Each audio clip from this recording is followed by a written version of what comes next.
እኔ እንደ ድንግል ማርያም ያለ ሃይማኖተኛ ሰው በምድር ላይ ሰምቼ አላውቅም። እናንተም አልሰማችሁ እርግጠኛ ነኝ። ነው ሰምታችኋል። የመጀመሪያይቱ ክርስቲያን የመጀመሪያይቱ ደቀ መዝሙርት እኮ ናት። የመጀመሪያይቱ ምዕመን የመጀመሪያይቱ ሐዋርያዊት እመቤታችን ናት።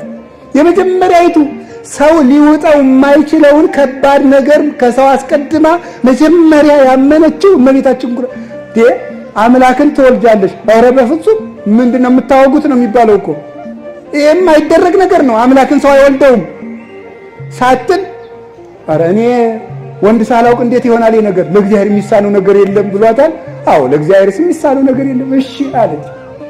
እንዴ እዚያ በፊት እኮ አምላክን ሰው ወልዶት አያውቅም፣ አይታ አታውቅም፣ ሰምታ አታውቅም።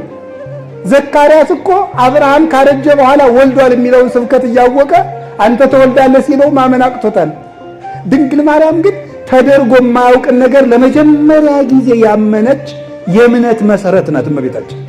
እንኳን ሃይማኖት ልትጋርድ ሃይማኖትን የተገለጠባት ናት። ልብ በሉ። ከዚያስ በኋላ ደግሞ የምትወልጂው ልጅ ለዘላለም መንግስቱ የማያልፍ ነው ተባለች። እሺ ስሙ ኢየሱስ ነው፣ ዓለምን ያድናል ተባለች። እሺ ወልዳ ስጨርስ ደግሞ ሕፃኑ ይሞታል፣ ይዘሽው ሽሽ። የማይሆን ነገር ነው። ምንድነው የምትሉት? የምትወልጂው ልጅ ምንድነው ተብላለች? መንግስቱ ለዘላለም ነው።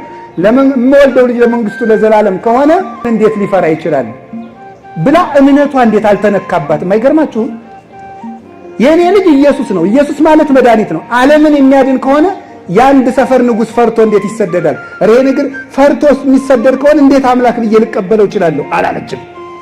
ለሰው ቤዛነት እንደሚሰደድ ስለምታውቀው እሺ። የ15 ዓመት ልጅ ናት። መንገድ ሄዳ አታውቅም፣ ሀገር አታውቅም። ሴት ናት፣ ልጅ ናት። በ15 ዓመቷ ልጅ አዝለሽ ግብፅ ሂጂ። እንዴት ያለ መከራ ነው እናንተ! ወደማታውቀው ሀገር መንገድ ሄዳ የማታውቅ ልጅ፣ የአንድ ልጅ እናት አባት የሌላት ወደማታውቀው ሀገር በምንድን ነው የምትሄደው? መኪና የለም፣ ፈረስ የለም፣ በቅሎ የለም፣ ሰረገላ የለም፣ በአህያ ለዚያውም በእስራኤል የክረምት ወራት በረዶ በበዛበት ሄዳስ ግብፅ የምታርፈው ወማን ቤት ነው? የትም ማረፊያ የሌላት። ለዚህ እኮ ነው ሊቁ ይጽበበኒ እግዝእትየ ከመ ጸበበኪ ዓለም በምልኡ ያለ። እናቴ አንቺን ግብፅ ስትሄጂ ዓለም እንደጠበበሽ ሁሉ የኔ እናት እኔን ይጥበበኝ አላት ልጅ። እኔን ዓለም ይጥበበኝ አንቺን እንደጠበበሽ ብሎ ያለቀሰላት ለዚህ ነበረ። እንዲህ ብላ ተቸግራ ሄደች።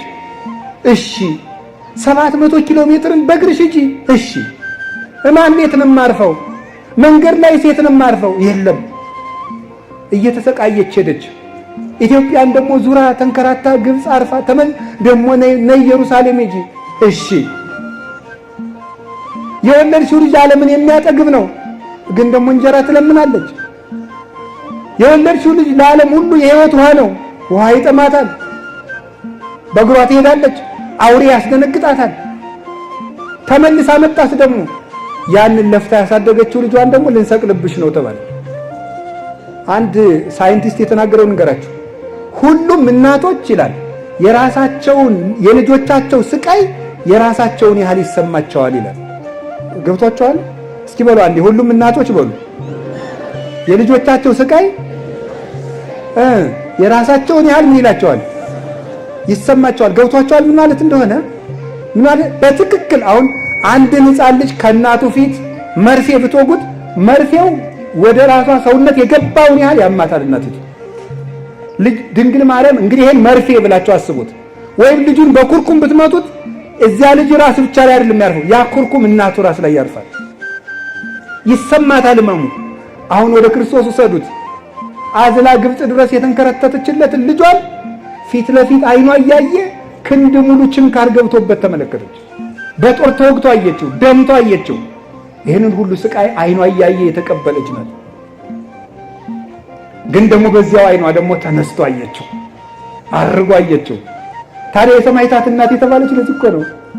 በዕለተ ዓርብ ከመስቀሉ ስር ቆማ እነሱም ከመስቀሉ ስር በእውነት አደባባይ እንዲቆሙ ምስክር የሆነቻቸው እመቤታችን ቅድስት ድንግል ማርያም ስለሆነች የሰማዕታት እናት በሉ እንጂ መከራውን ጀምራ ሰጣቸው።